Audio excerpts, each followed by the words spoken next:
hitokarinam tribhuvane mannam saranyakanam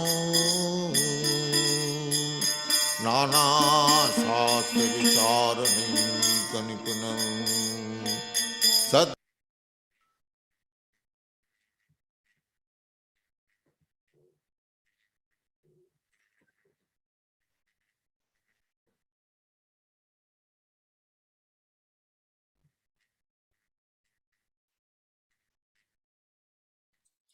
Hare Krishna, Sri Salika. Yes, yes, I think we are almost there now. All right. Yeah, we are there now. So let me put the verse on the screen. And all right, I put it on. Then you take it from start. Okay. Om Namo Bhagavate Vasudevaya. Om Namo Bhagavate Vasudevaya. Om Namo Bhagavate Vasudevaya. Okay, you're already sharing your screen. Hare Krishna. Okay. Yeah. Okay, go ahead. Namo Vishnu Padaya Krishna Prasthaya Bhutare Srimad Bhakti Tirtha Swaminiti Namine Namaste Krishna Padaya Prabhupada Sritatmane Shri Gaura Karuna Shakti Bhakti Tirtha Namine Nama Om Vishnu Padaya Krishna Prasthaya Bhutare Srimad Bhakti Vedanta Swaminiti Namine Namaste Saraswati Devi Gauravani Pracharine Nirvishesha Shunyavadi Paschatya Disatarini. Hare Krishna. I welcome you all to today's Srimad Bhagavatam discourse. I am stepping in for His Grace Chaitanya Prema because he couldn't be here to speak today. So this is a continuation of Dhritarashtra Quits Home. Canto 1 of Srimad Bhagavatam, chapter 13, and we are discussing text number 19 today. So I'll read the Sanskrit sloka. Pratikriya nayasliha kutaschit karhichit prabhu sa esha bhagavan kalaha sarvishamanaha samagataha. Pratikriya nayasliha kutaschit karhichit prabhu sa esha bhagavan kalaha sarvishamanaha samagataha. Pratikriyana yasya kutaschit karhichit prabhu sa esha bhagavan kalaha sarveshamanaha samagataha. Word for word translation, synonyms. Pratikriya, remedial measure. Na, there is none. Yasya, of which. Iha, in this material world. Kutaschit, by any means. Karhichit, or by anyone. Prabhu, O my Lord. Saha, that. Eshaha, positively. Bhagavan, the personality of Godhead. Kalaha, eternal time. Sarvesham, of all. Naha, of us. Samagataha, arrived. Translation and purport by His Divine Grace A.C. Bhaktivedanta Swami Srila Prabhupada Ki Jai. Translation. This frightful situation cannot be remedied by any person in this material world. My Lord, it is the Supreme Personality of Godhead as eternal time, Kala, that has approached us all. Purport. There is no superior power which can check the cruel hands of death. No one wants to die. however acute the source of bodily sufferings may be. Even in the days of so-called scientific advancement of knowledge, there is no remedial measure either for old age or for death. Old age is the notice of the arrival of death served by cruel time, and no one can refuse to accept either summon calls or the supreme judgment of eternal time. This is explained before Dhritarashtra because he might ask Vidura to find out some remedial measure for the imminent fearful situation, as he had ordered many times before. Before ordering, however, Vidura informed Dhritarashtra that there was no remedial measure by anyone or from any source in this material world. And because there is no such thing in the material world, death is identical with the Supreme Personality of Godhead, as it is said by the Lord himself in Bhagavad Gita 10:34. Death cannot be checked by anyone or from any source within this material world. Hiranyakashipu wanted to be immortal and underwent a severe type of penance by which the whole universe trembled. And Brahma himself approached him to dissuade Hiranyakashipu from such a severe type of penance. Hiranyakashipu asked Brahma to award him the blessings of immortality. But Brahma said that he himself was subject to death, even in the topmost planet. So how could he award him the benediction of immortality? So there is a death even in the topmost planet of this universe. And what to speak of other planets, which are far, far inferior in quality to Brahmaloka, the residing planet of Lord Brahma. Wherever there is the influence of eternal time, there is this set of tribulations, namely birth, disease, old age, and death, and all of them are invincible.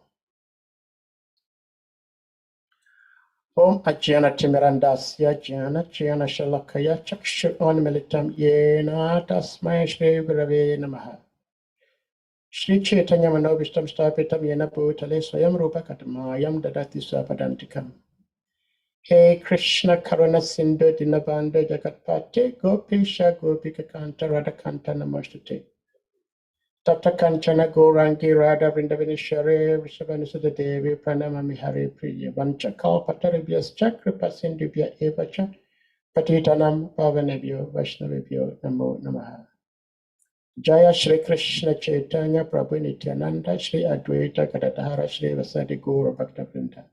Hare Krishna, Krishna Krishna, Hare Hare, Hare Rama, Rama Rama, Hare Hare. Hare Krishna, Krishna Krishna, Hare Hare, Hare Rama, Rama Rama, Hare Hare.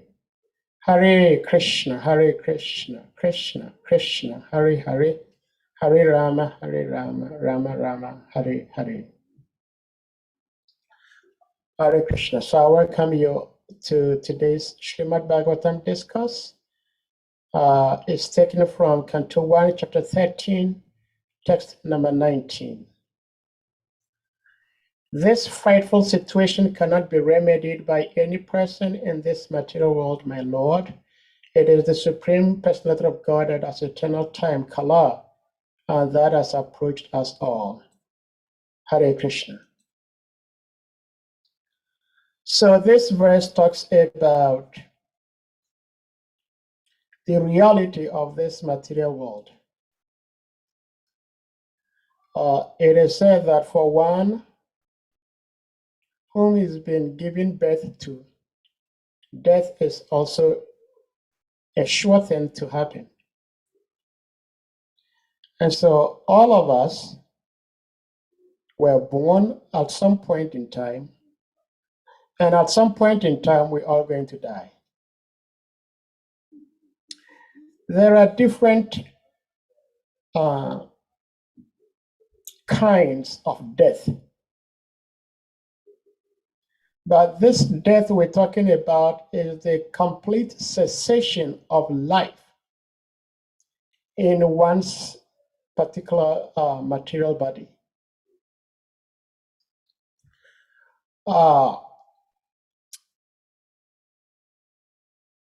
When every vital organ in one's body ceases to work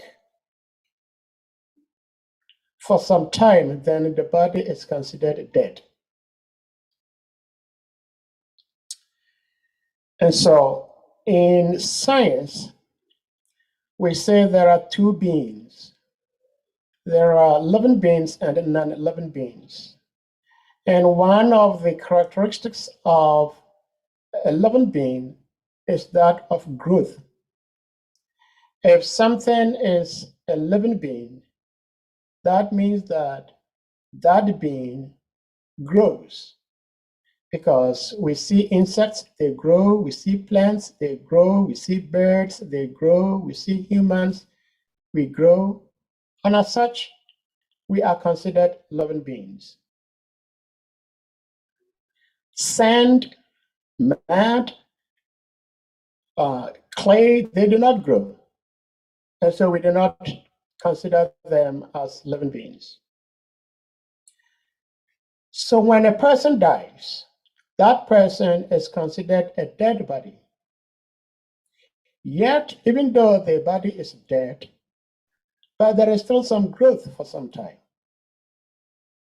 For example, when a person dies, if a man dies, and you leave the body there for about 5 days, 6 days, 1 week, you will still see if the dead body at the time the person passed away was completely shaved, did not have anything on his chin.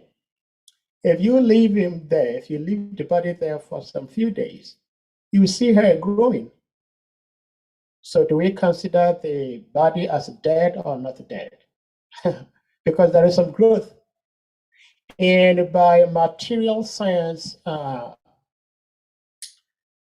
consideration, growth is a symptom of life.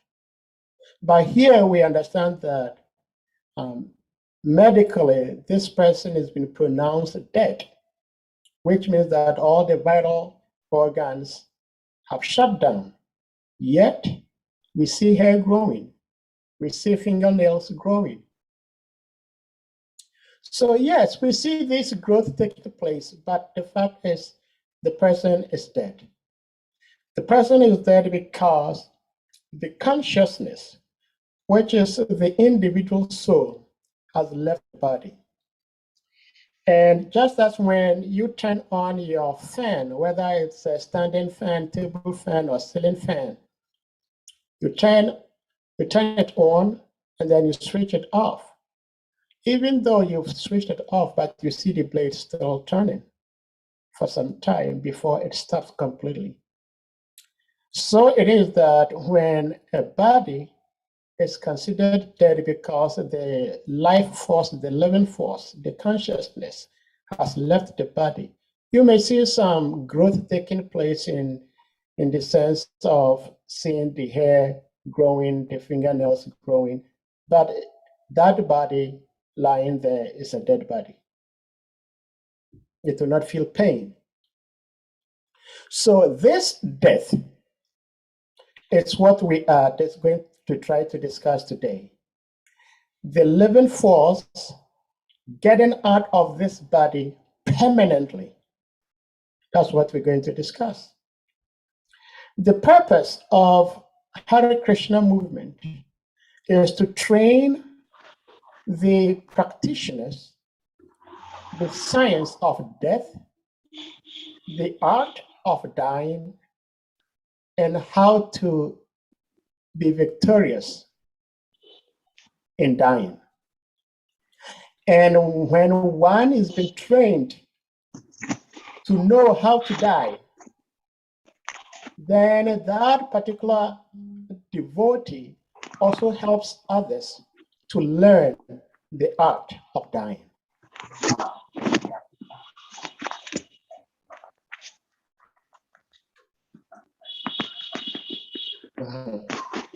So, what is our purpose in this world? It's like if one is a farmer and then he goes to his farm with a hoe, and then once he gets to the farm, he doesn't really know what he's there for. Then he may even have the hoe in his hand, but he wouldn't know what to use the hoe for. So we are here as human beings first, and then second as devotees. So if we do not know, if we do not understand what a devotee is supposed to be doing, then we may be devotees but fail to be devotees, because we will not be able to accomplish our essence. And our essence as devotees of Hare Krishna movement is to prepare ourselves for death and help others prepare for death.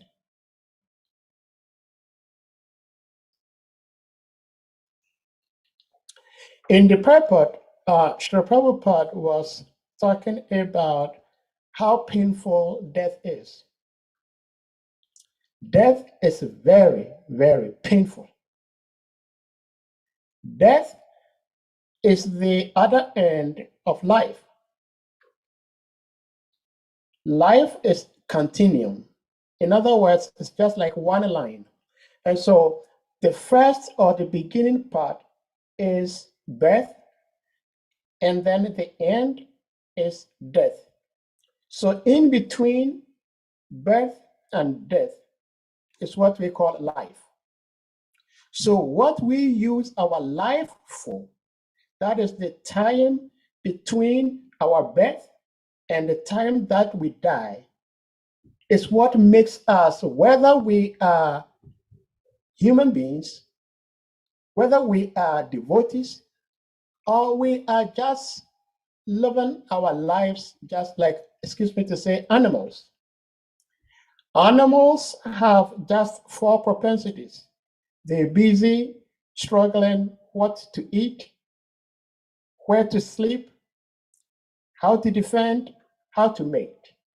So as human beings, if we live our lives solely around eating, mating, defending, and nothing more, then there is really not much difference between us and lower animals. But there must be a big gulf of difference between us human beings and the lower animals.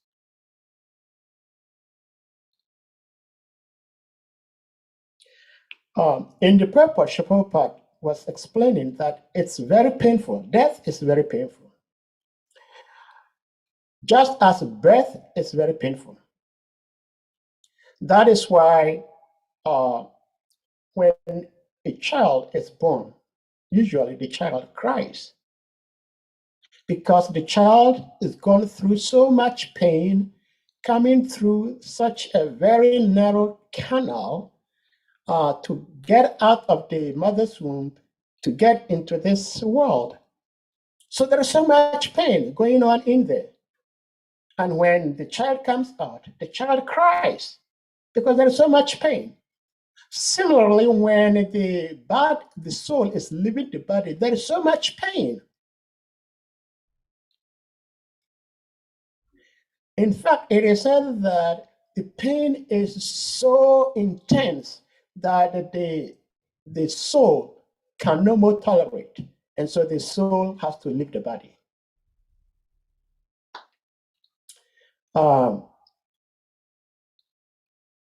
In the Srimad Bhagavatam, I don't know, Salika Prabhu, if you can put this on the screen for me. In the Srimad Bhagavatam, Canto 4, Chapter 27, verse 18, 4:27:18. Srila Prabhupada in that purport was describing about, 4:18 talks about Puranjana, which is allegory to tell us how unfortunate this particular plane is. This material world, this material creation is a place of miseries. And the opposite Krishna, of chapter 4, text number 4:27:18.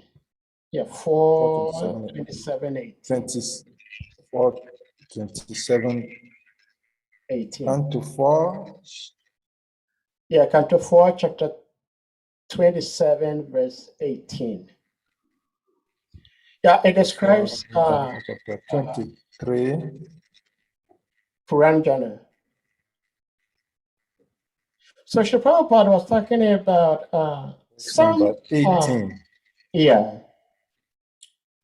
There are some people, Srila Prabhupada was explaining in the purport of this text we're discussing, 1:13:19. In the purport, Srila Prabhupada was saying that we have these politicians. All they do is amass wealth, and instead of using the wealth to take care of the citizens, they use it for their own gratification, sense gratification. And they forget about death. In fact, some of them do not even care about death. So in this purport, Srila Prabhupada was referring to one person called, what's the name? Charvaka. Let me see if I can say Charvaka, because there is a philosophy. Is it today's text or an initial text? No. This particular chapter verse you have on the screen. Oh no. This is you are showing the discussion we have today, the chapter. No, I'm referring to 4:27:18. 4:27:18. Yeah, in 4:27:18. Okay, you said 4:27. Yeah, 4:23 or 4:27? I think 27. 27. Okay, sorry. Yeah. Srila Prabhupada was making reference to one person called Charvaka. And this Charvaka, we have a replica of such philosophy in the Western world. In the Western world, they call it hedonism or nihilism. That's what Srila Prabhupada used to say. All these isms are insane. So much isms. But this hedonism, nihilism, they do not believe in death per se. All they say is you have to enjoy. They hate pain. Of course, nobody likes pain. So whatever you can do to gratify your senses, go ahead and do it. So yeah, good. So we have here, let me see. Let me start from here. When taxes are collected, they are utilized for the sense gratification of the government officials. So this is what Srila Prabhupada is saying. Such irresponsible politicians forget that there is a time when death will come to take away all their sense gratification. Some of them are convinced that after life, everything is finished. So it's very unfortunate when people have such mentality that enjoy as much as you can, because after death, nothing exists. And so Prabhupada is saying here that there are some who are convinced that after life, everything is finished. This atheistic theory was conceived long ago by a philosopher called Charvaka. So Charvaka recommended that a man should live very opulently by either begging, borrowing, or stealing, whatever. Whatever you can do to make money, go ahead and do it and enjoy as much as you can. And we see that in our world today. There are some people that would do anything and everything to chase after gratification. And the question is, how much can you actually enjoy? If you want to drink liquor, how much can you drink? If you want to smoke cigarette, how much can you smoke? If you want to engage in sex, how much can you do it? There are other creatures that do it better than we humans. He has maintained that one should not be afraid of death. This is Charvaka speaking. No one should be afraid of death. In one sense, yes, we should not be afraid of death. But in another sense, we should be very, very much afraid of death. And so there are two types of beings. There are those who are afraid of death because they know that they are sinful and they're going to be punished after death. And there are those who are not afraid of death because they know that after death, they are going to be liberated. And there are those who are not afraid of death, but they are not afraid of death because they are fools. They do not actually know what happens after death because they are like Charvaka. They believe that after death, everything ends, everything ceases.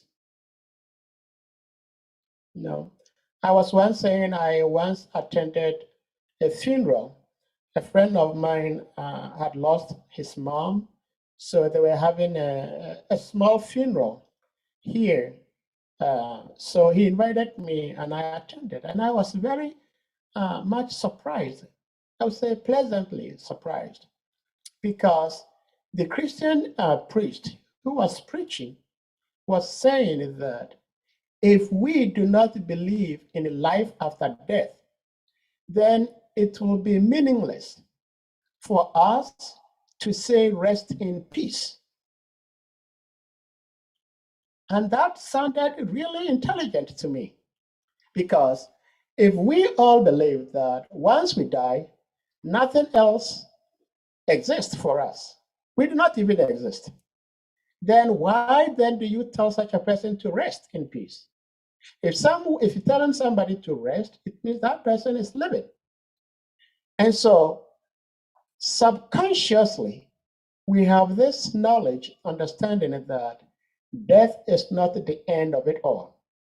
Because for us as spiritualists, as devotees, or as religionists, we understand that we are not this physical gross body. We are spirit souls. That spirit soul is measured in the Bhagavad Gita as 1/10,000th tip of a hair.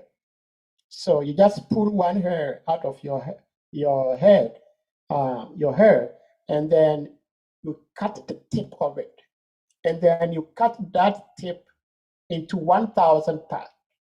That is the size of the soul. Now, how can you measure that soul? And that soul is what is found in the body of a whale. That tiny, tiny particle is what is found in the body of an elephant. And that tiny, tiny particle is what is found in parasites. You know? So that energy, that force, is what makes us living beings. And so when we are very much fortunate to have this body is considered to be a boat. When the spirit soul, the Jiva Atma, is awarded this body, it means that he's been awarded a boat to help him cross over the ocean of nations. to the other shore, which is bliss. Now it's up to us as individuals what we want to do with this boat that has been given to us. Now, when you are given a boat to cross over a river, the mere fact that you have the boat does not mean that you will be able to cross over. There are other factors that will contribute to your successful trip from one shore to the other. And that is, the boat must not leak. If your boat is leaking, water is going to get in. And when water gets in, you're going to sink. 2, your boat will have to be captained by a very, very experienced and perfect captain. If you do not have a very experienced captain, then your boat could capsize. 3, you should have a very, very favorable wind. So we hear, like, oftentimes before a ship sets off, they have weather forecasters. They read to understand how the ocean is going to be like. If the ocean is going to be very turbulent, then they will have to wait. If there is going to be storm, then they will have to wait. And so we have certain factors. And in Krishna consciousness, we have all these factors given to us. We have a very, very expert and experienced captain in the form of Srila Prabhupada. And our present acharyas, they are our expert captains. And then we have favorable wind. The favorable wind is the devotional service itself that has been given to us, the sadhana bhakti that we practice, how we chant our rounds, we listen to Srimad Bhagavatam, Srimad Bhagavad Gita, Charitamrita, we listen to audio tapes, we watch videos. All these are favorable winds. And then we, living in this body, if we follow these principles that we have, then Srila Prabhupada himself promises us that he will cross us over this ocean to the other shore. In the Bhavishya Purana, there is so much description given about the nature of this Kali Yuga. Whatever we're going through today that we might think is very horrible, it's nothing. What we're going through today, if everything we're doing today gets recorded and then it passed on to the next 20 generations. Generation usually is like 25 years. So let's say just 10 generations. That would be 125 years. Like 125 years from now, if people get to know how we were living our lives, they will envy us because things are going to be so tough. It says forward ever, backward never. We're never going to have the joy, the pleasure, the happiness the Satya Yuga people experienced. And so this particular age we live in, as bad as it is, it's also very, very good. If we just utilize what has been given to us, we'll cross over this ocean once and for all and never come back into this material world again. Sri Krishna tells us how we can avoid this cycle of repeated birth and death. And he tells us that four things 1865. Bhagavad Gita 1865. It says, Man, Mana, Bhava, Mad, Bhakto. Four things. Man, Mana, Bhava, Mad, Bhakto. Mam, Yaji, Mam, Namaskuru. So it says four things. Krishna says, always think of me. Always think of me,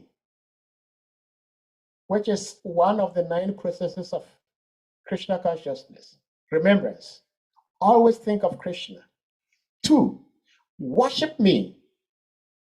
That's what Krishna is saying. Worship me. 3, become my devotee. Become my devotee and then offer your homage to me.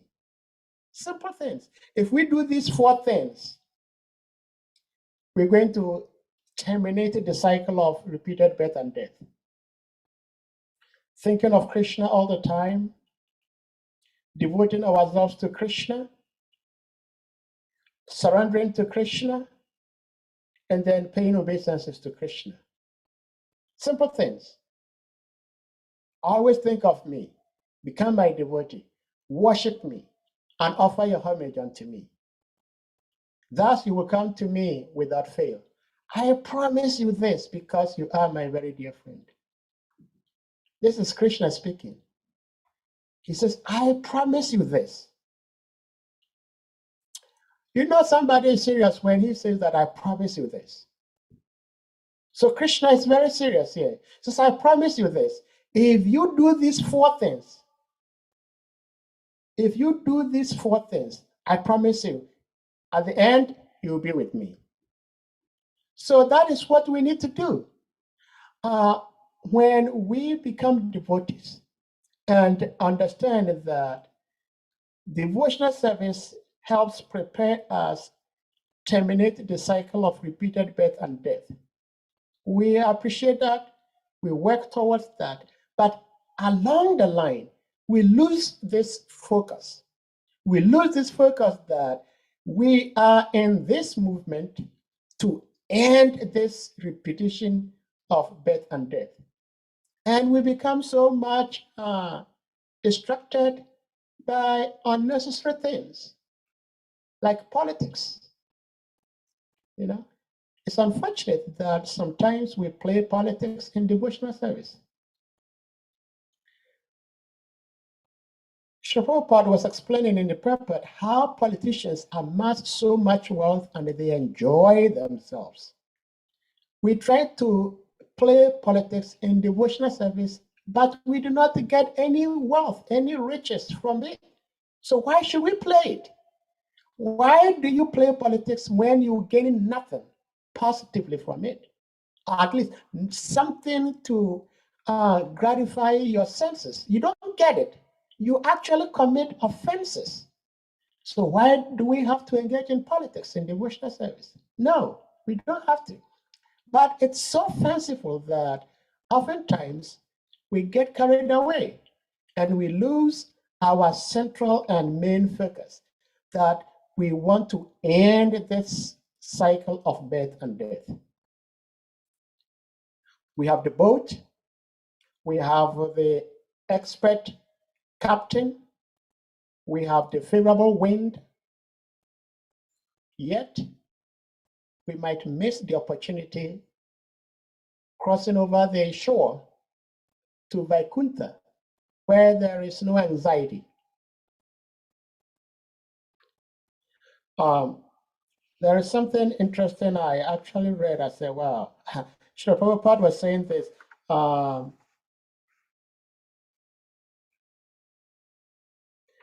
Salika Prabhu, if you can put the verse there, 1865, because Srila Prabhupada said something which is very interesting that I would like us to consider. 1865. In the purport, Srila Prabhupada was saying that the Krishna consciousness movement is the most beneficial welfare activities to human.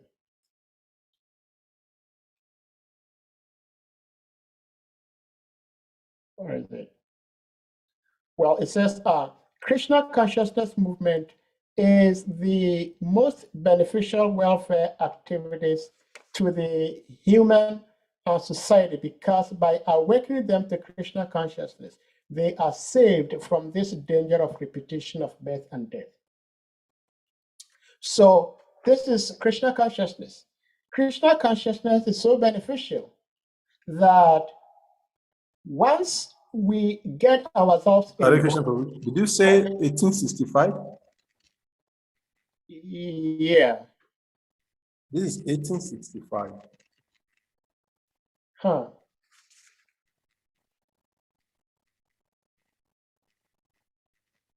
Well, I might be looking at something different then.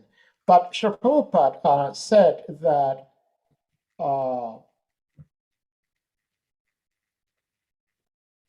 Krishna consciousness movement is the most beneficial welfare activities to the human society, because by awakening them to Krishna consciousness, they are saved from this danger of repetition of birth and death. Now, the other time, we don't have enough time, but the other time we were having this discussion on this particular platform, where it said that, of course, it's what is mentioned in the scriptures, that the very day one was born, his death, the date of his death was also predestined. Now, there are two sides to this. Just as in the Srila Prabhupada said that all over the material world, these four miseries take place: birth, death, old age, disease. But at the same time, in the advanced higher planetary systems, even though these four processes take place, but the way they take place is quite different. I mean, they do not have to grow old, grow gray hair, lose their teeth, and have to be walking around with walking stick. They don't have to do that. And let me see, I think I saw that also. Hold on. Okay, 2:27. Salika Prabhu, please. Srimad Bhagavatam, Canto 2, Chapter 2, text number 27. In that verse, it is described about the life of those living in Satyaloka. You know, these beings are cities.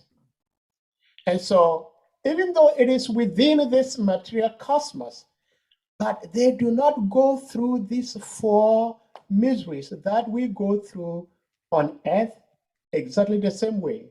Theirs is different, and it's much, much milder. It's like it does not exist. And so so in that planet of Satyaloka, there is neither bereavement, nor old age, nor death. There is no pain of any kind. And therefore, there are no anxieties, save that sometimes, due to consciousness, there is a feeling of compassion for those unaware of the process of devotional service, who are subjected to unsurpassable miseries in the material world.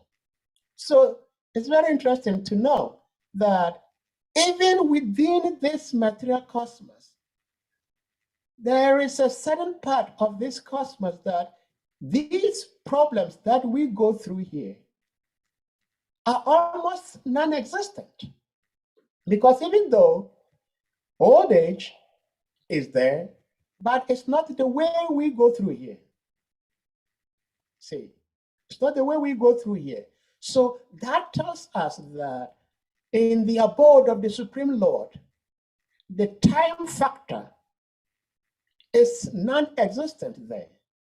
And the time factor in Satyalok and these higher planetary systems are also different from our time in this world. And so we suffer the most.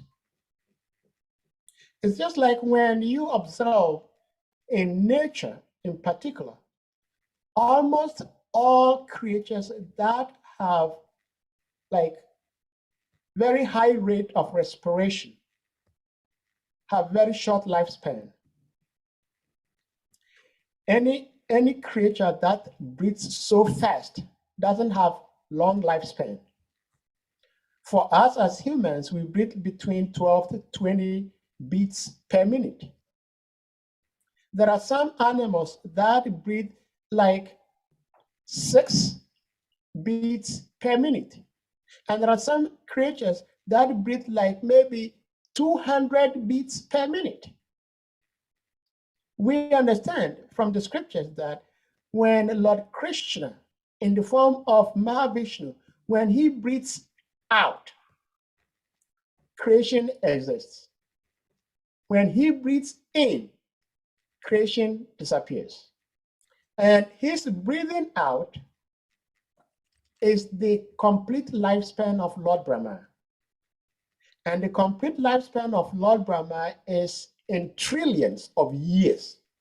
So trillions of years is just one being's exhalation. So you can just imagine.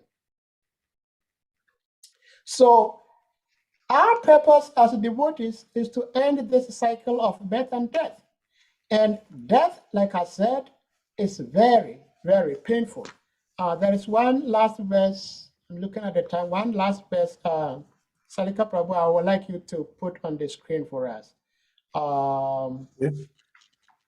That is Srimad Bhagavatam, Canto 6, Chapter 10, verse 3.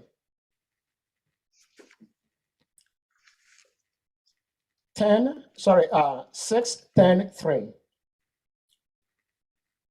And when you put it on the screen, please don't click on the text. I want us to go through the different verses. 6, 10, starting from 3. It's very interesting.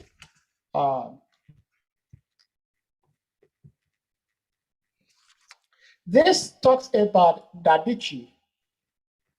Oh no, okay. You know, there was a truce, there was a war between the demigods and the demons. And the demigods wanted to have a special weapon to defeat the demons. And what they had to do was to use the bone of a sage to perform a ritual and have a special weapon that they will use to defeat the demons. And so there was this person that was picked called Dadichi. And so when he was picked for him to be sacrificed, to be killed, so that his bone can be used for this astra. So this is Dadichi speaking. It says, "O elevated demigods, at the time of death, severe unbearable pain takes away the consciousness of all living entities who have accepted material bodies. Don't you know about this pain?" So Dadichi is telling them, you asking me to sacrifice myself. Don't you know about this pain? Because at the time of death, there is so much pain. And verse 4, it says, in this material world, every living entity is very much addicted to this material body, struggling to keep his body forever. Everyone tries to protect it by all means, even at the sacrifice of all his possessions. Therefore, who would be prepared to deliver his body to anyone, even if it were demanded by Lord Vishnu? Let's go to the next verse, verse 5.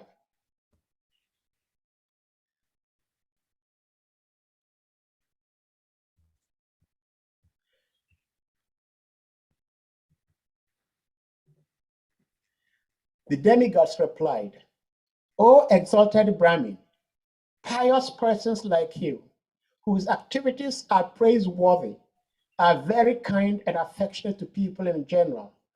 What can such pious souls give for the benefit of others? They can give everything, including their bodies." So here it is said, Prabhu, pause on here for a minute. It is said that Dadichi knew this philosophy, but he spoke what he spoke just to give the demigod the opportunity to speak this philosophy for the benefit of humanity at large. And so Dadichi, what he was saying is true. It's so painful to die. So why are you asking me to sacrifice myself? And the demigods now begin to explain to him that you are an amazing devotee, you are praiseworthy, everybody knows you, and because of who you are ready to sacrifice yourself for the pleasure and the benefit of others. Those who are too self-interested beg something. Oh, Prabhu, can you put it back on? Sorry. I would like us to read through verse 8 and then our end, because it's very educative. Those who are too self-interested beg something from others, not knowing of others' pain. But if the beggar knew the difficulty of the giver, he would not ask for anything. Similarly, he who is able to give charity does not know the beggar's difficulty, for otherwise he would not refuse to give the beggar anything he might want as charity. Next verse.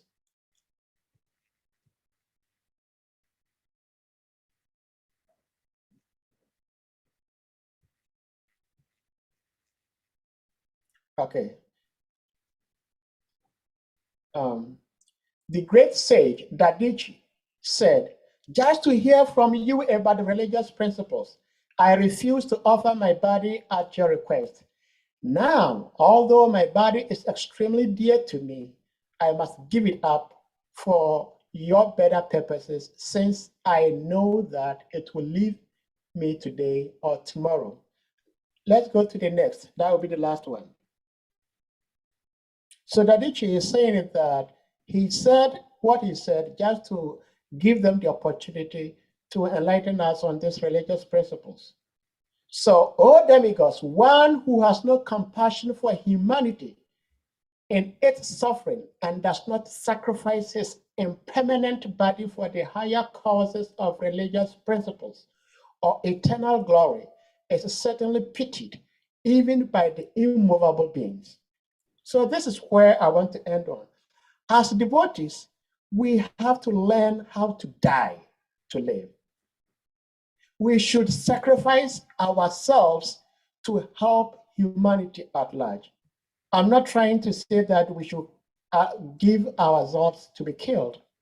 But what I'm trying to say is that whatever so-called pleasure that we need to have and feel blessed in this material world, why can't we try to forego those so-called pleasures for the greater pleasure of the humanity? In other words, why don't we try to inconvenience ourselves to relieve the world of the trouble they're going through? And that is with this same theme Srila Prabhupada came to the West.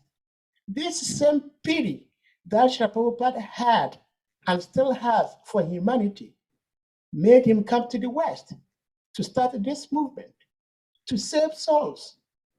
But sometimes we lose the focus of who we are and what our purpose is as devotees, that we go out there and help relieve people of their problems. And so whatever little we can do in our own little way, based on the knowledge, the teachings that has been given to us, please, in our own little way, let's try doing that. Because the more we try to preach, like Krishna himself says, there is no one more dear to me than one who preaches my glory. So if we want to be so much dear to the Lord, he's told us what is dearmost to him, preaching his glories. Hare Krishna. Hare Krishna. His Grace SAHADEVA Prabhu Ki Jai. Hare Krishna. Thank you. So if devotees have anything to say, thank you so much. Hare Yeah, Krishna. Tribhuvan Prabhu, please kindly unmute yourself and ask your question. Hare Krishna, Prabhu. Hare Krishna, Tribhuvan Prabhu. Hare Krishna. Thank you. Sahadev, thank you for sharing your thoughts on the text. Hare Krishna. You mentioned the Da Vinci, and you mentioned also, I heard you mention, I come in when you mentioned the idea of politics among devotees. Yeah. So my first comment is on Da Vinci. Da Vinci has some certain bone. The bone was given to him by the Ashwani Kumar, that he would die on your will as you wish. You know, when you wish for death, you will have it. But it was vice versa, because he also has some benediction. I mean, there's some benediction he gave to the Ashwani Kumar, the twins brothers. But Indra, who has approached him for his bone, has one time shaved off Da Vinci's head, but that was not counted among, Da Vinci's, not responding to his request. You understand what I mean? So there is a deep lessons in that story you mentioned. That it's giving his bone, he's not just voluntarily, because he had a benediction from the Ashwini Kumar. That is one. So my question now is on the idea of politics among devotees, which you mentioned. It's not yielding fruit. So why will devotee, involve, right? Yes. Right? Yes. So I want to ask this question.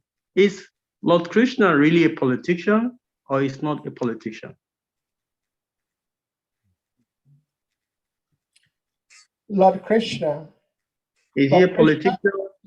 Lord Krishna is a politician and not a politician. He is and he's not. It depends on which pastime he's playing.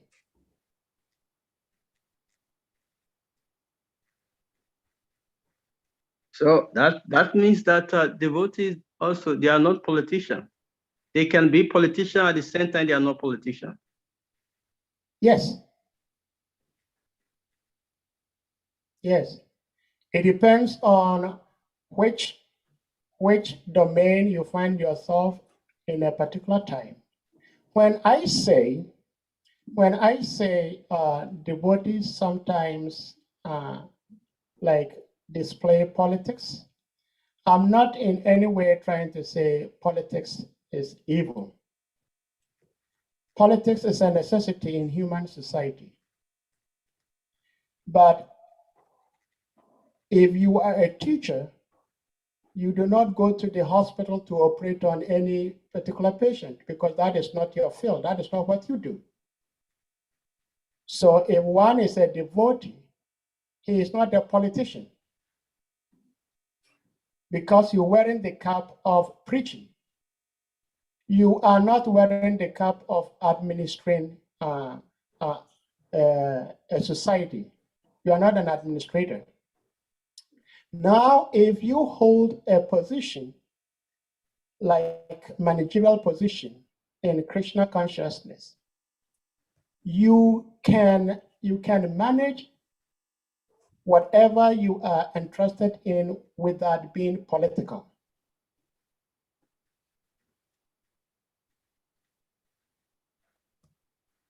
I didn't say that. I didn't hear that. I didn't hear your last comment. What I said is that if someone is given the position of being a manager, okay, you can manage without being political. Maybe that may not be absolutely correct, because I know one of the definition of Bhakti Dira Damodara Swami. He have this definition very paka, that politics, or rather management, is contamination. Maharaj have this very paka. He can tell you both day and night that management is contamination. So I don't know how you will balance that with what you just said now. It says management is what? Management is contamination. Wow. See. So, well, no, okay, you were there when he said that. So what does that mean? Management is Pardon? contamination. What did he mean? And what did you understand when BDD Maharaj said management is contamination? It's not about what did he mean or what I understand. It's about what you have said. You said somebody can hold a position in the ISKCON community without being, influenced. So I raised this. How will you balance this with what you've just said? So I may have different view. I don't know your view. that is the point. Well, Yeah. it's not Okay. a matter of my view per se. It's Okay. what scriptures say is that, Yeah. like I said, if one is a teacher, he teaches in the classroom, right? Okay. If one is a medical surgeon, he works in the theater, in the operating room. Now, we have kshatriyas who are administrators. If I am not, for example, I'm an ordinary devotee, and I live in a temple where I have a temple president. The temple president, he manages the temple. And so I do not have to get myself involved in what he is doing. I should, just as I am in this world, the politicians they're playing their politics. I do not play their politics because I'm not a politician. So what I meant by devotees sometimes playing politics, let me go back to that. Devotees playing politics means that devotees, instead of concentrating their lives on the essence, the purpose of Krishna consciousness, which means terminating the cycle of birth and death, we get distracted from that and become so much concerned about who can do what best. And who can do what best is not even related to devotional service, but it's all self-centered. If you can chant better than me, if you can speak better than me, it is my duty to appreciate it and try to emulate you. But when I become jealous of how good you are and getting recognition and me not getting recognition, that's what I mean by politics. In other words, we become jealous or envious of someone else's recognition or progress. But one's progress cannot be checked by any particular individual. If I can sing, you cannot stop me from singing. If you can preach, I cannot stop you from preaching. So why don't I appreciate what you have? But the unfortunate thing that goes through in devotional service sometimes, which is not uncommon, because like you send your child to go to school for him to study. But once he goes to school, there are so many other things that are also enticing. And then the child might get distracted. Instead of concentrating on his studies, he becomes so much involved and obsessed with other petty things, like maybe playing games or doing something else, which is not the main reason why you sent your child to the school.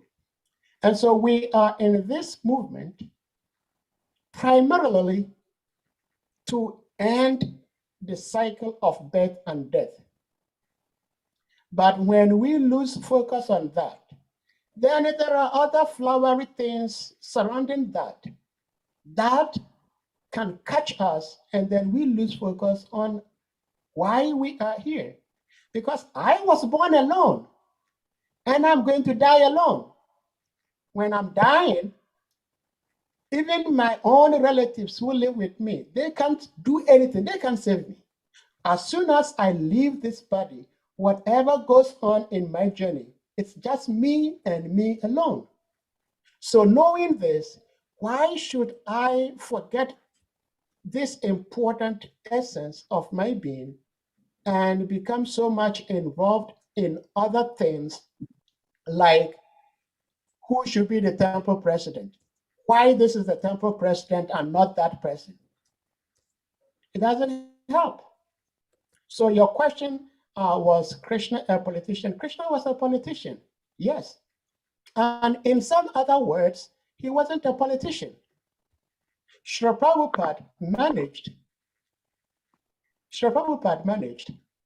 but he did not allow the managerial activities contaminate him. And so, yeah, B.D.D. Maharaj said management means contamination. Is true. It's true because we become so much involved in the managerial activities and lose focus on the primary reason. But if we get ourselves involved in managerial activities and do not lose focus, then managerial activities does not contaminate us. We don't get contaminated. We only get contaminated when we put ourselves in the center. Yeah, Prabhu, your premise is fine. I don't have problem with your premise. The point I raised was that to see from a angle from what you said. Yeah. When I say your premise is fine, you're speaking from sastric eyes. You see, in Canto 7, Prahlad Maharaj did not accept the teachings of Sandalmaka. Why? Because it involved, diplomacy. I love, I hate. I love, I hate is political tone. You understand? This is my friend, this is my enemy. Yeah. So Prahlad Maharaj, they accept their teachings. This is one reason. And in Centennial Charitamrita, you see, Kaviraj is saying that there are two things that should not be practiced if we really want to nourish or get nourishment from sadhana bhakti. That is, one of them is kutinati. Kutinati means diplomacy.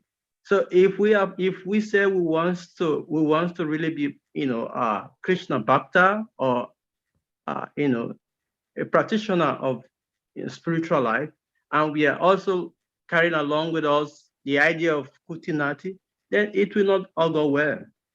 Like just like the scripture says that the dude, the milk that has been touched by a serpent, because this influence of these things, they has implication in our practice. Yeah. So what you said is is in line with scriptural injunctions. So I was just saying, see from this angle where people have things, different things regarding. So I wanted to see how you approach it also, for us to also get knowledge from your enlightenment. Well, thank you. I mean, that is one of the reasons of having classes like this, because we share, and it's like we agitate the water, and when you agitate, that is how you get all the minerals from the waterbed. Because when somebody speaks, nothing much comes out of it until question time, because that is when we agitate the water. And then all the so-called impurities, everything hiding in the water that we ordinarily wouldn't see, we'll see them. So one, diplomacy, like you said, you quoted from Chaitanya Charitamrita, that we should not be practicing. You see, it's also contextual. A devotee should I'm not the one who said it. That is Krishna Das Kaviraj. Yeah, that's what I'm saying. He said that you are not saying it. You quoted. Yes. You quoted from Chaitanya Charitamrita. I'm saying it's contextual in the sense that as long as we live in human society, we do not live in the forest. One has to employ diplomacy. one has to learn diplomacy. See, everything can be used in the service of Guru and Krishna, provided one is guided and knows how to use them. Because like I was saying, that the first time I watched this video of Srila Prabhupada, I was a bit taken aback. And then later on, I understood him because he was having a video TV interview. And the host asked him, "So Swamiji, why do you leave the tuft of hair at the back of your head? You know, the seeker." And Srila Prabhupada's answer was that we just leave it there just to keep ourselves clean. I mean, to me, that is diplomacy. Because at that material moment, Srila Prabhupada understood the person asking the question, what his motive was. And he, being an expert guru, knew perfectly how to answer the question at that material moment. And so diplomacy may have different implications, but what I say diplomacy has to be employed at some point is that we should learn how to speak truth, you know, because, for example, I read poems, right? I read poems, and in palmistry, there is one thing that 6 months before a person dies, there will be a message. Everybody in this world, 6 months before your death, there will be a message.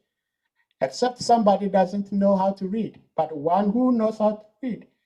If you meet a very good palmist and he reads your palm and you have 6 months to live, he will know. He will tell you, there may not be any sign that this particular person is going to die, but the indication will be there.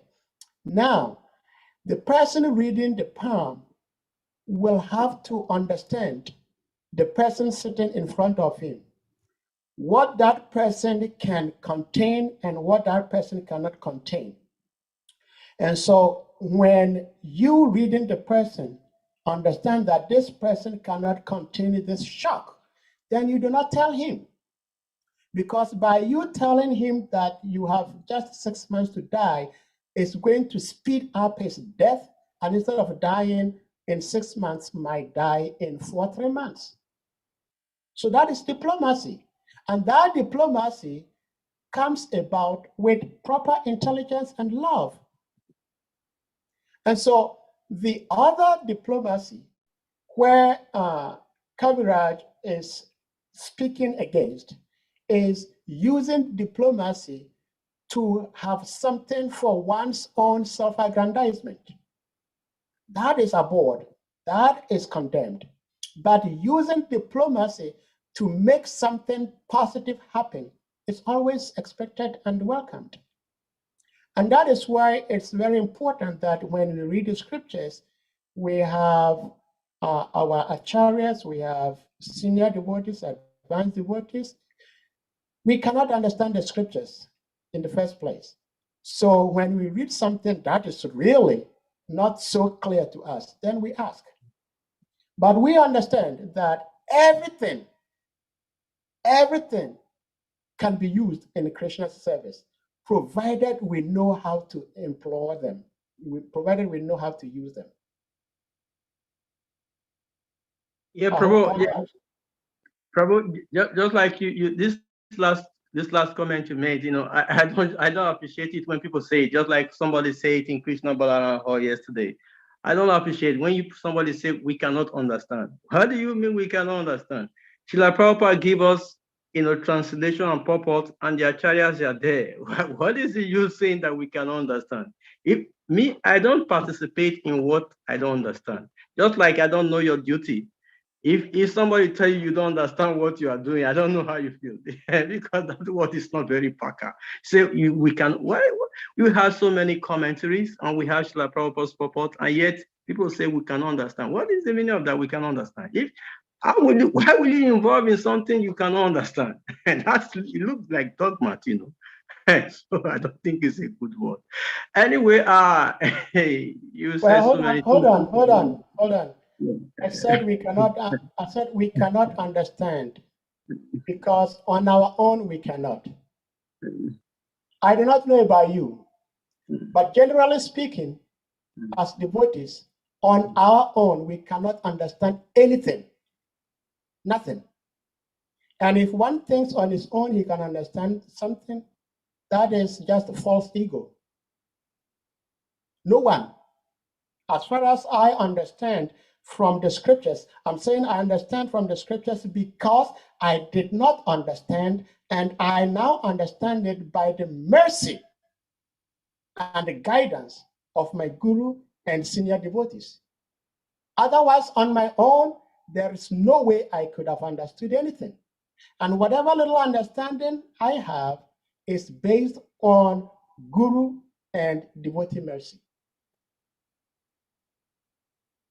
Even Srila Prabhupada is a Nitya Siddha. We all accept that. It's a Nitya Siddha. He does not have to do something in this particular life to become pure, to do whatever he has to do. Yet, he went and lived in Rupa Goswami Samadhi and prayed to him, cried to him, begged him to help him embark on his mission. So that is the nature of devotees. No devotee ever thinks that on his own he can do anything. But by the mercy of Guru and Krishna, even a lame can climb the Himalayan mountains. So if this mercy is there, what is the use of saying we cannot understand? We cannot understand because on our own we cannot. Then what is the use of having commentaries? What is the use of having purpose? Still, we cannot understand. Hare Krishna, Prabhu. Can I just because I want to make sure that we have others contribute in this discourse. Your question, Tribhuvanat Prabhu, in asking question and answers, in answering a question, sometimes you still have a situation whereby another question arises. But the reality is this, that we can use semantics at whatever level we want to use it. Starting from the first quote you said, Bhakti Maharaj saying that management is contamination. To the point you have just mentioned, how can we say we cannot understand? The reality is that Sahadeva Prabhu mentioned something, and that is why in ISKCON these days, there is a development of study of the scriptures called hermeneutics, whereby we try to understand the text, context, and the meaning of the script of the words that we read from the scriptures. Hermeneutic is material. I did that course in Bhakti Vedanta. Hermeneutic is material. Don't tell me about that thing. Prabhu, okay, when you say this is material, what do you consider material? Prabhu, that thing that deducted from philosophical, just a second. From philosophical ideas. We did it now, Prabhu. Prabhu, we are not. I just want us to put him. Sorry, just a second. Okay. In Srila Prabhupada's purport in the Bhagavad Gita chapter 3, text number 19. You can read this after. I just want to make this class to move forward because I'm hosting. That's why I just have to interject. Okay. You can go and read that purport yourself, and I can share that if for everybody. In the purport, Srila Prabhupada said, but action in Krishna consciousness is transcendental to the reactions of good or evil. A Krishna conscious person has no attachment for the result, but acts on behalf of Krishna alone.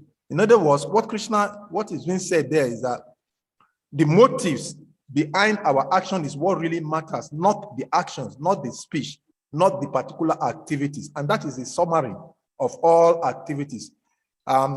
You're saying that hermeneutics is material. I can also quote several reasons why it is not material, but we're not here to argue.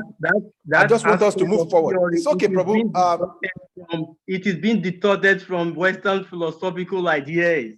I did hermeneutics now several times now. I did it in first year as Prabhu, philosophy. I also did it in the All right. You are eating. Materialistic people are eating. You sleep. Materialistic people sleep. But do you sleep in Krishna consciousness or you sleep in material consciousness? That is the difference. That is what we're saying. Let us not drag the matter. We can discuss this because it's Bhagavatam. We're live, YouTube. Every point in Krishna consciousness can be expanded to any level. But what you call material, it is based on your adhikar. It is your level of understanding and knowledge. That is what SAHADEVA Prabhu is trying to say in essence. Your understanding of the scripture is dependent on your adhikar, your qualification. So what you see as material, Prabhupada sees it as spiritual because Prabhupada is on the spiritual plane. So that is what is the difference. Prabhu, and that is what he's talking about. Who about. has invented hermeneutic into his con? It is the educational body. don't destroy it too much. You don't know so much about those things now. It's not Prabhupada. It's the educational body who has brought this principle into understanding Srila Prabhupada. Tribhuvanam Prabhu, Okay, we can discuss this outside of this class. Let us move forward with this class. Let us move forward. There's a question in the chat room. Let me go there. God's Spirit asked a question. He said, my humble obeisance is Prabhu. My question is that, is it by chance or by merit from our past life for a person to become a devotee of Krishna? Sorry, Prabhu, for you. Well, thank you, God's Spirit. Generally, it's by merit. No, by merit is based on what we did in our previous life, and then in this life, we continue from wherever we ended. But sometimes it's just by the grace of the pure devotee.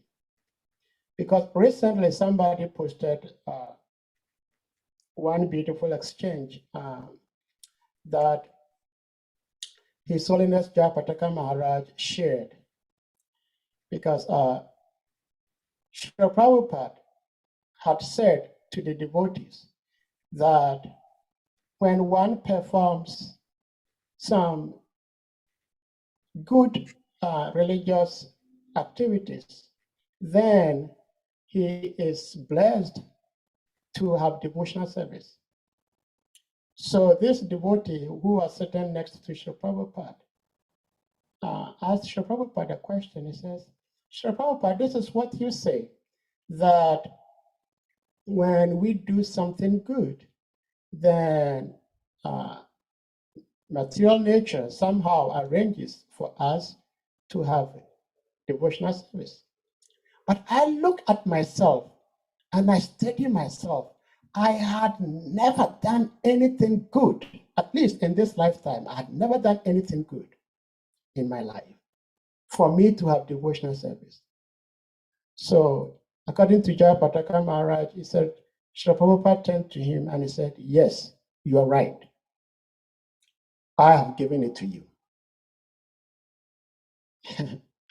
And so sometimes, even though generally it's based on previous activities that carry us on to this life, but sometimes it's just out of mercy, karuna. The spiritual master just benedicts a particular individual. It's called kripa. No, just like in the Bible also, Moses was not qualified to be a prophet, but God just chose him. God just picked him because God wanted to use somebody to help his people. And so we may not be fortunate enough for God or for a spiritual master to pick us. and give us that kripa, that mercy, that if we try our little best to do some religious activities, then we will have the opportunity to serve Guru and Krishna. And when we become serious, then we go back home, back to Godhead, never to come back into this material world again. I hope that helps.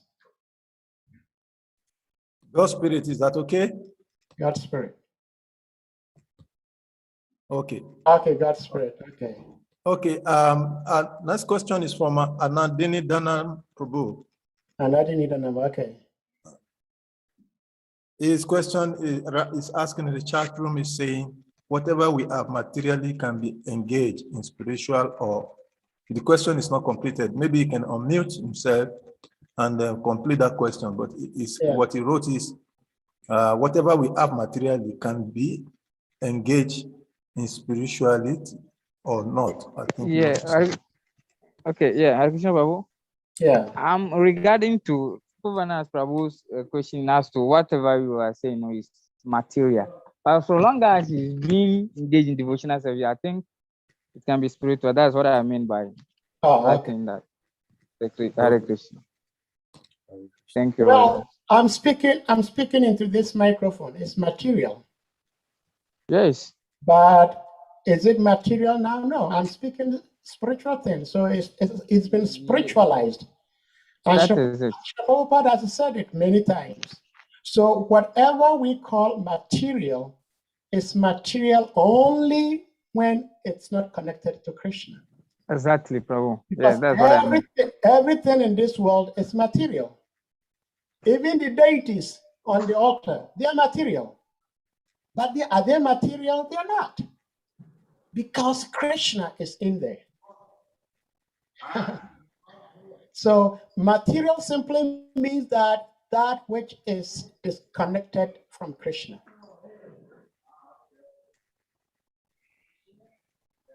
So thank you, Prabhu. Hare Krishna. Hare Krishna. So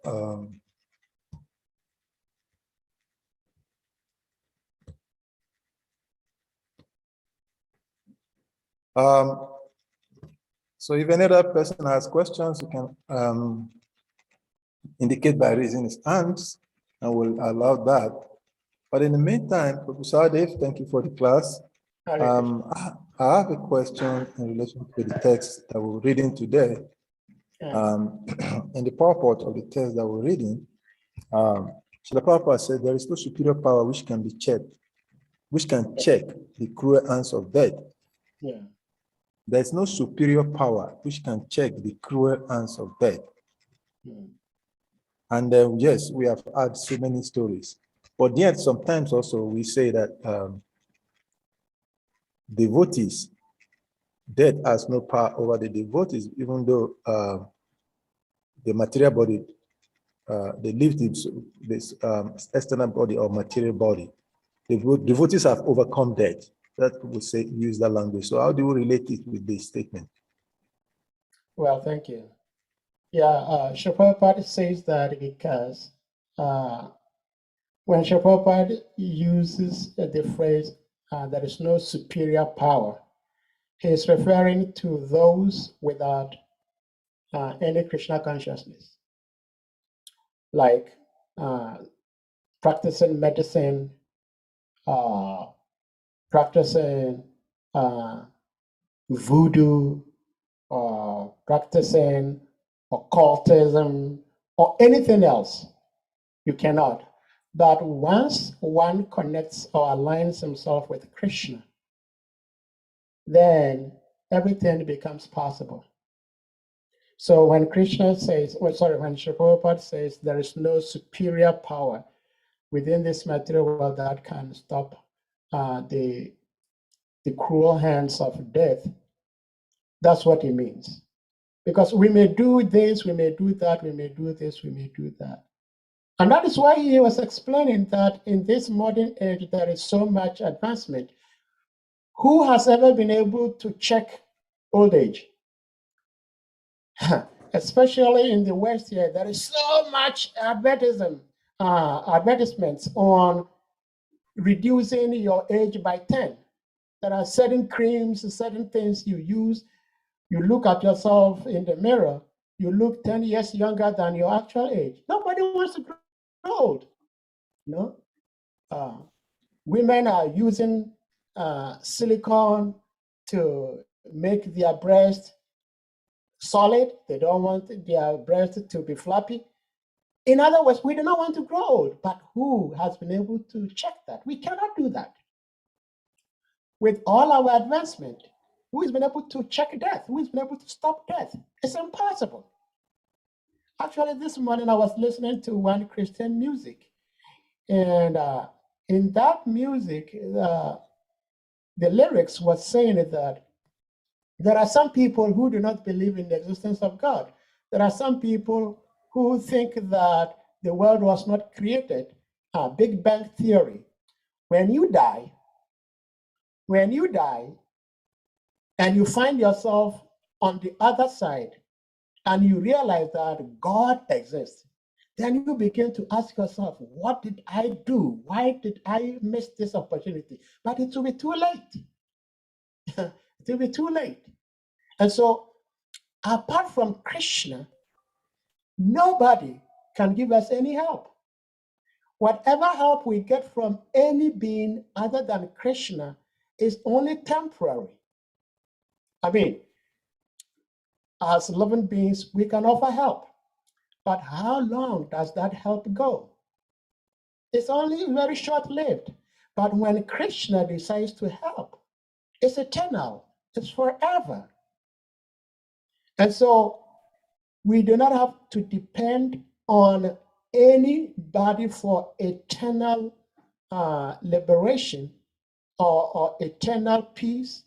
Anything eternal cannot be gotten from any being other than Krishna. Because apart from Krishna, every other thing is temporary. Hare Krishna. Hare Krishna. Thank you very much, Prabhu. Next question is from Anandini Dhanam Prabhu. Anandini Dhanam Prabhu, please kindly unmute and ask a question. Yeah, Hare Krishna Prabhu. Thank you once again.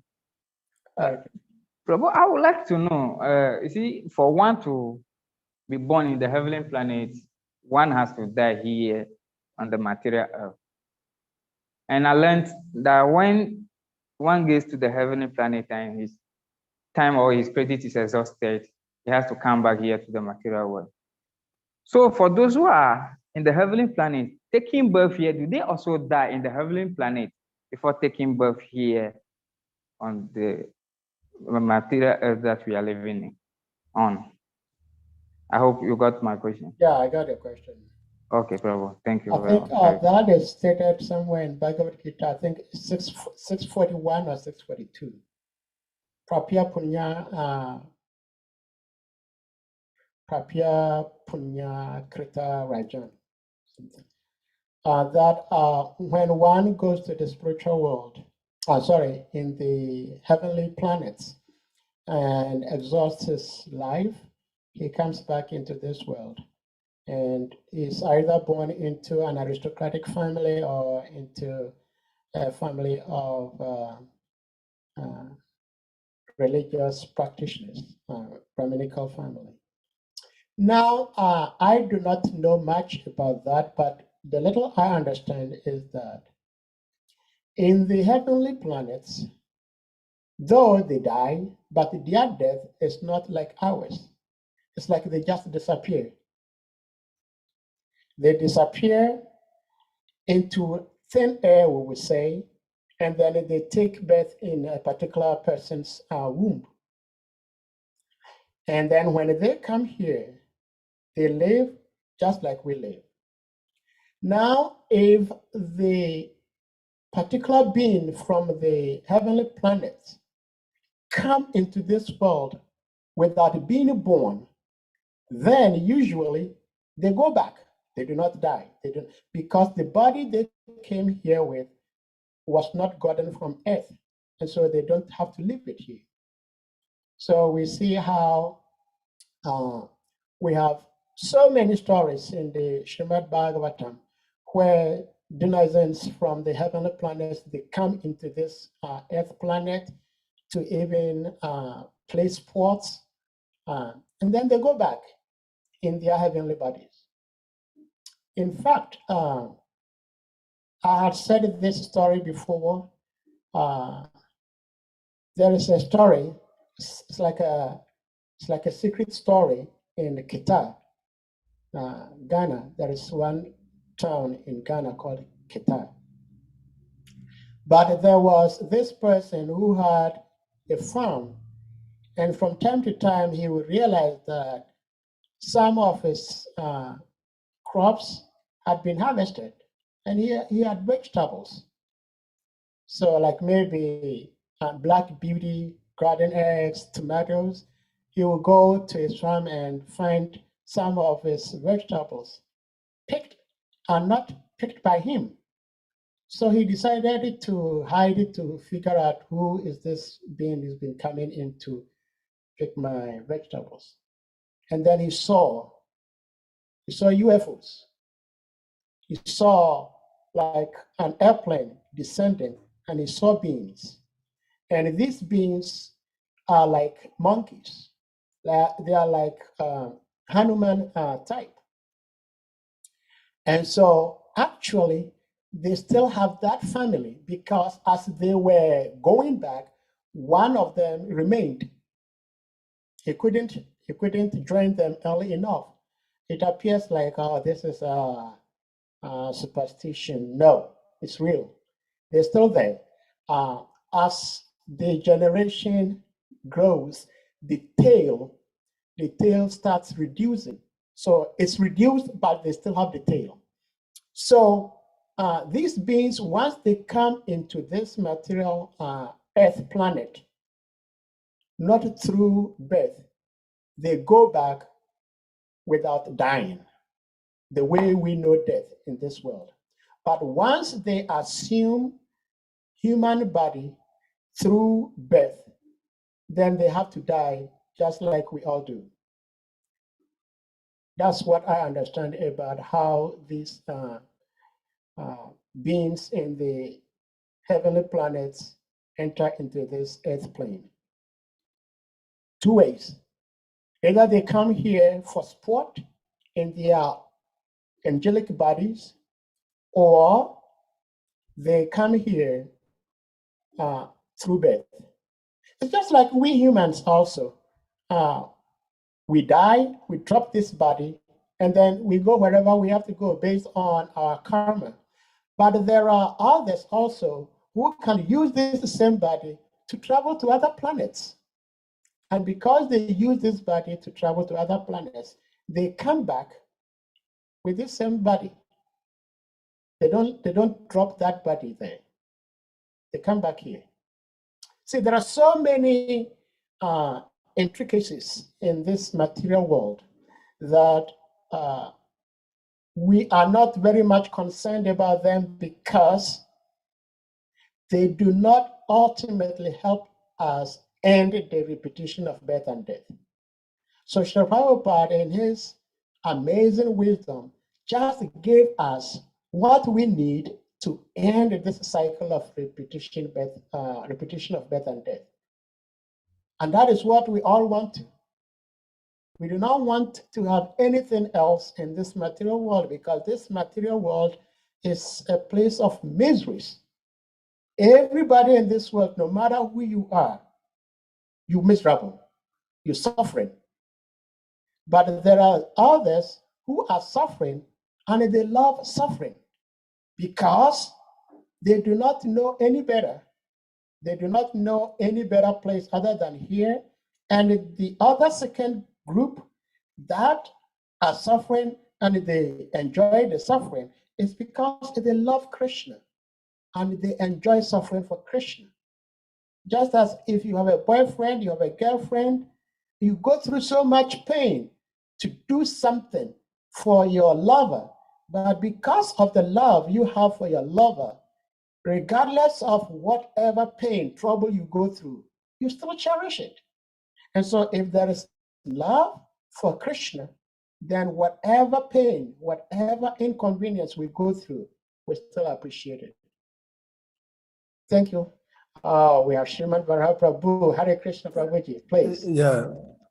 So, Anandini Dana Prabhu, I hope that that satisfies your question. Yeah, Hare Krishna Prabhu. Yeah, but I just want to buttress it more if time will permit. If not, we can give to someone else. Yeah, I guess maybe Sriman Vara. You can add what you Okay. need to add as questions. Then maybe I guess Sriman Vara Prabhu wants to shed more light. But Yeah. what is the addition? What is the addition? So that maybe add before Sriman Varaha speaks so that he can add to it if he has to. Yeah. Okay. Yeah. Prabhu, you may mention that whatever, maybe anybody who comes from the heavenly planet without being born, you might not taste death. That's what you said. But in the biblical perspective, I think Elijah went to the heavenly planet without dying. But according to the same Bible, he came back as John the Baptist, being born. So I would like you to clarify that for me a little bit. Well, okay, that is true. There is always exception. Like we all die, but we have some beings, of course they will die. We call them Sanjivanis.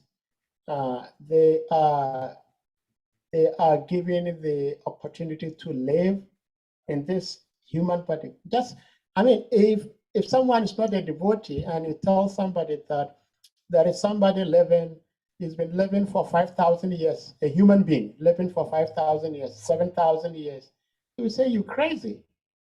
But we have beings like that, but they are very few. They are very few. Apart from Ashwatthama, who is living, but his living is a punishment.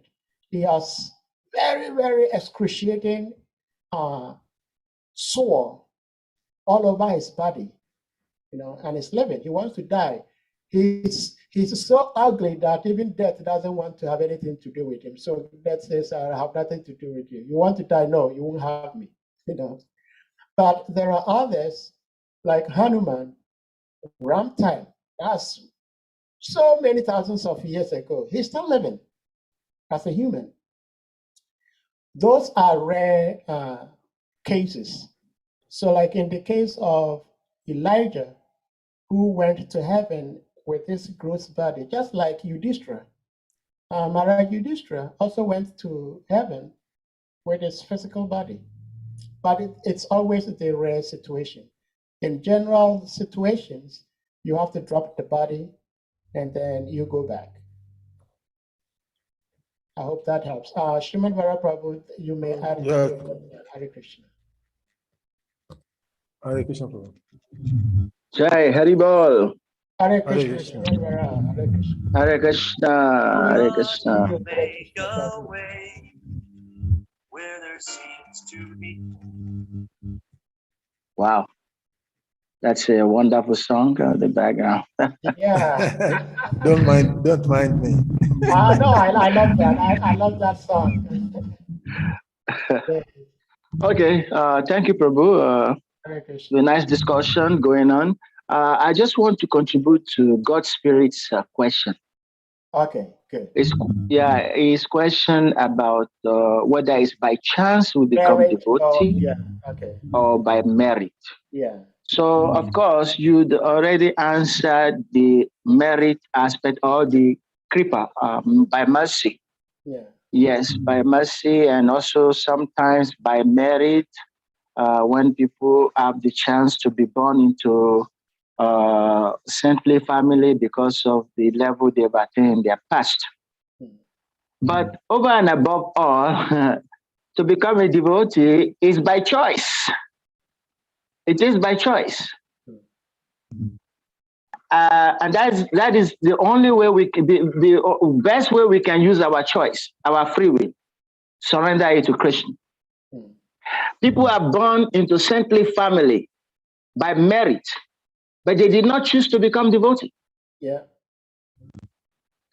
People got the mercy of Guru, but then they renounce it. At some point, they gave it up.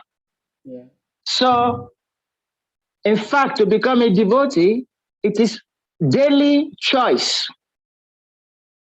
It's not that I was a devotee in 1980. Now I'm just so I'm no. I don't need to make any other effort. No, every day it's a choice whether you want to be a devotee. It's a daily choice. Until you die, you have to continue making that choice again and again, choosing to want to be on Krishna's side or to be a servant of Krishna. So over and above all other principles or criteria is the choice. In fact, we all know about the law of karma and predestination. But one thing that is not predestined is whether you're going to be a devotee or not, unless the Nitya Siddhas who came here for a mission. Mm-hmm. But for all of us, that choice is something that you have to make every day.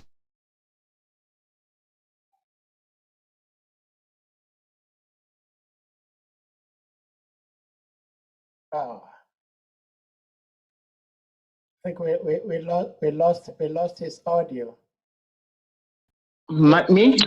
Okay, yeah, okay, we can hear you now. Yeah, because one can be a devotee today, and there are certain circumstances and certain situations that Krishna will present before you, and whether you would like to continue to be a devotee, even under this condition. Even if this happened, will you still be a devotee? Even if, like the story of Job. Job was a very good devotee, and God took away everything just to see, because Satan wanted to see, will he continue to be a devotee if situations are not conducive, if he's not happy, if he doesn't have good comforts? So a devotee is somebody who is making the choice willingly every day that I choose Krishna under whatever condition. I continue to choose Krishna. So please, I just want to add that point, that it depends on our free will and our choice to be a devotee of Krishna. So use your choice very rightly this lifetime. Decide to be a devotee. Hare Krishna. Hare Krishna. Thank you so much for which. Thank you very much, Sriman Prabhu. That's a very thank you very beautiful much way, for the very beautiful way of expanding that. So we understand that even if we are fortunate to have the merit or have the kripa of the guru, it's still dependent on us how we use what we've been given. And that's why it's very important that we stay very attentive and we don't lose our guard. You lose it, you might not have it back again. So thank you so much, Srimad Prabhu. Hare Krishna. So, Sahadeva Prabhu, before we go, I don't see any hand up, but from this answer, just some questions just ringing in my head, and I'd like you to shed light on this. Yeah. Because he was talking about we have to make a choice where we want to remain with Krishna or we don't want to remain with Krishna. So at what point do you see that a devotee is derailing in Krishna consciousness? Because sometimes we see that somebody's parka is devoted, is doing nicely. Even when Srila Prabhupada was on the planet, we see that sometimes some devotees would join newly, and they were following Srila Prabhupada at a point in time, maybe due to some statement from Srila Prabhupada, due to some interactions with the God brothers or whatever, or maybe reading certain things in the scriptures. They become impersonalists. Some of them become materialist again. Some of them becomes antagonistic of Srila Prabhupada's philosophy on basic subject matters that relates to something they've encountered in their life. So at what point what are the symptoms you see to indicate that a devotee is already derailing in Krishna consciousness?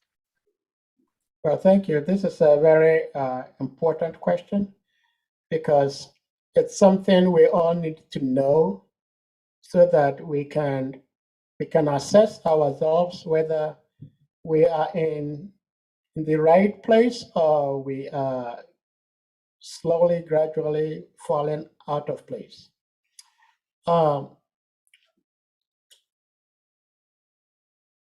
It is said that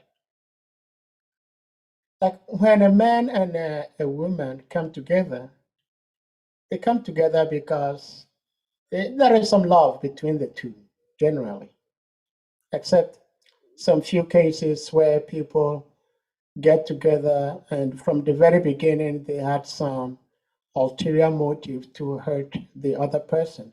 But generally, when couples come together, they have some love. And if that love is real, if that love is unconditional, is really, really true love, then that love grows. And so some time ago, I used to be very, very surprised when I would hear my Gurudev Bhaktivedanta Maharaj say that, I do not want to remain the same person as I was yesterday. And I was thinking to myself, how else do you want to grow? You know, but true love, and Srila Prabhupada also explains it, that every devotee, once you become a devotee, once you are in devotional service, you are a pure devotee.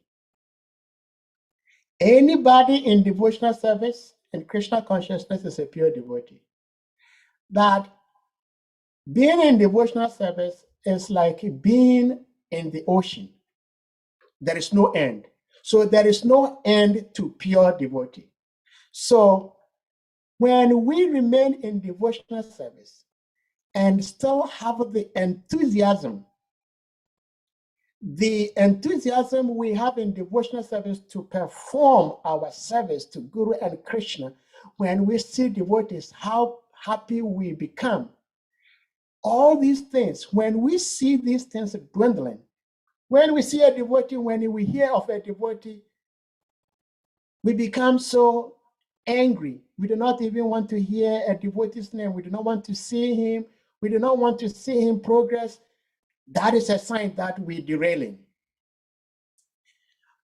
It might not indicate, like usually when change comes, it does not come sudden. It comes slowly.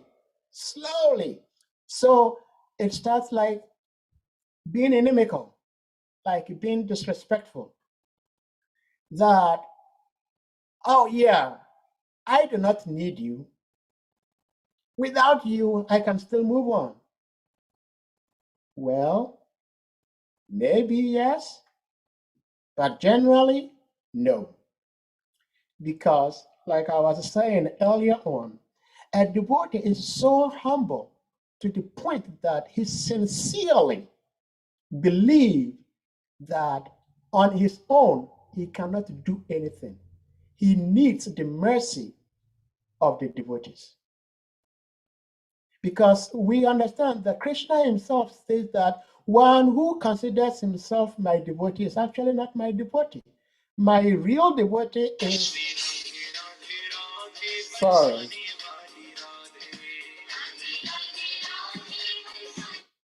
Sorry. It's like My today real... we're just destined to hear so many lectures. My real devotee is one who considers himself a servant of the servant of the servant of my servant. Usually we do not hear anything positive about dog. Like Srila Prabhupada will oftentimes chastise dogs and cats. But there is one particular place where Srila Prabhupada glorifies dog. He says, no matter how wild, no matter how strong a dog is, a dog will listen to his master. No matter how wild the dog is, the dog will listen to his master. The master will tell him, sit down, and the dog will sit down. Even though the dog is very wild, but the dog listens to the master. Why can't we as humans listen to our masters? We cannot. And that is when we should understand that we are derailing. Of course, sometimes the master himself derails, and there is a better way of attacking such a situation. And I'm saying this from experience because I've had personal situations where I found a particular superior devotee say or do something which was improper. And luckily for me, I have another senior devotee whom I can go to, talk to, and then listen to him, and then he guides me so that my approach to the situation does not become offensive. But we should always remember that on our own, we can get nowhere. On our own, it's impossible to get anywhere. But by the mercy of Guru and Krishna, then what seems impossible can become possible.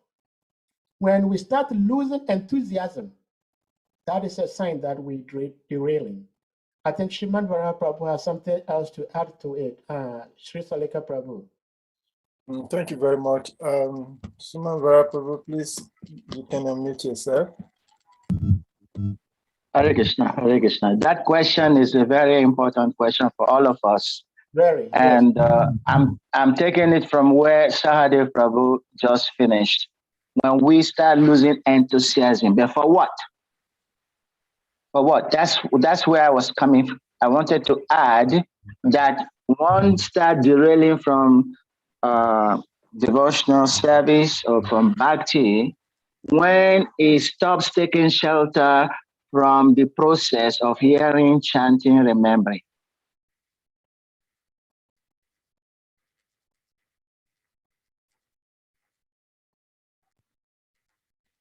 Yes. Those are the first three of the 9 processes. And if I'm not mistaken, Srimad Prabhu, Salika, you may correct me. If I'm not mistaken, I think those 3 are given in order of importance. You know, so hearing, hearing, chanting, remembering. These 3 are very, very important. So once, like Srimad Prabhu saying, yes, thank you. Prabhu, continue. These are the processes of devotional service. These are the processes of bhakti. So once we start losing enthusiasm from hearing, and for chanting and for remembering Krishna's pastimes, then we will start derailing. Because that means that you are taking shelter of your mind, and you are not taking shelter from the real process, the due process for the Bhakti Lata Bija to grow is by the watering of the seed. And that seed is watered daily by the process of hearing, chanting, and remembering. So one is considered derailing. As soon as we see that person not showing interest in hearing, in chanting, and associating with devotees. The more one is going away from Devotees Association, the more is losing these opportunities. And then he starts depending on his own mind and his intellect, which are by nature material. The mind is material and is always gravitating towards material things. But when we take shelter of hearing and chanting and being in Devotees Association or loving to be in Devotees Association, then we'll get the strength. We get more conviction. We get more faith, and our knowledge increases. And the more and more our knowledge increases, the more we will not take shelter of the mind, and the more our faith and love for Krishna will increase. So derailment on the path is sin. As soon as somebody, like devotees not coming from program in the temple, as soon as you see a devotee, he say, I'm a devotee, but for many months he's not coming. Only once in a while he come and show his face. You can tell this person is no longer following properly. Prabhupada said this. Prabhupada said the one way we can know whether a devotee is following is how he's regular in the program of hearing and chanting. Because the more somebody is leaving out time for material engagement and using that time for Krishna, the more we can see his attachment for devotional service, his attachment for Krishna. But the more the person is no longer having time for devotional activities and he's saying, I'm still a devotee, it's a lie. Because how he uses his time tells where his interest lies. So you can tell who is derailing by how much time is dedicating to devotional activities, especially hearing and chanting, and Devotees Association. Hare Krishna. Hare Krishna. Thank you so much. Thank you, Srimad. How fortunate we are to have all these amazing devotees in our association. You know, sometimes we as second generation, not Srila Prabhupada direct disciples. We oftentimes will say, oh, I wish I was there when Srila Prabhupada was here. I would always be with him. Well, who knows? we might not be associated with him, just as we have amazing devotees amongst us today, but we don't take the advantage. So thank you so much, Srimad Prabhu. Yes. Thank you very much, Sahadeva Prabhu. It's 2 hours, 7 minutes exactly. 2 hours. We've been here. So thank you so much for this wonderful time. And there are no more hands up. And I think with this, we can call the class a day from here. But before we do that, I will want to, at this moment, to kindly unmute themselves and let us loudly chant powerful Hare Krishna Mama to appreciate Sahadeva Prabhu for his class this evening. Hare Hare Krishna, Hare Krishna, Krishna Krishna, Hare Hare, Hare Rama, Rama Rama, Hare Hare. Hare. Sahadeva Prabhu ki jai. Check out Patarudias, check Pious, Vaishnavi Namo Namo. So, next is Prasad, right? Hare Krishna. Yes, today is Friday, and so we look forward to seeing us again next week for Monday. So Saturday, Sunday is for Srimad Bhagavad Gita and Srimad Bhagavatam studies for those of us that are students. For those who have grown beyond being students, they can use the weekend to enjoy themselves in whichever way that is available. But I'm still a student. I'm trying to learn. So, we thank you very much for being here. Hare Krishna. Yeah. Welcome, Prabhu. Thank you very much for the wonderful job you are doing and just pursue also. Hare Krishna. Very loud. Thank you, Prabhu. Hare Krishna. Thank you very much. Tarini Devi ki jai.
12:50.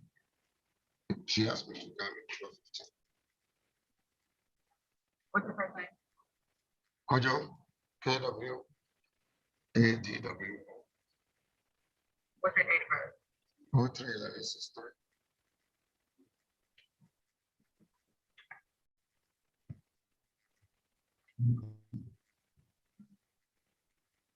And what's your street address? What's your street address? 1290 Pandora Street.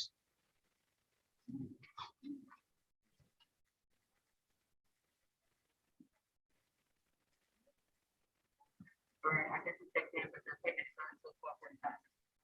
Or you're checking in. You just told me to come up here so I can start with the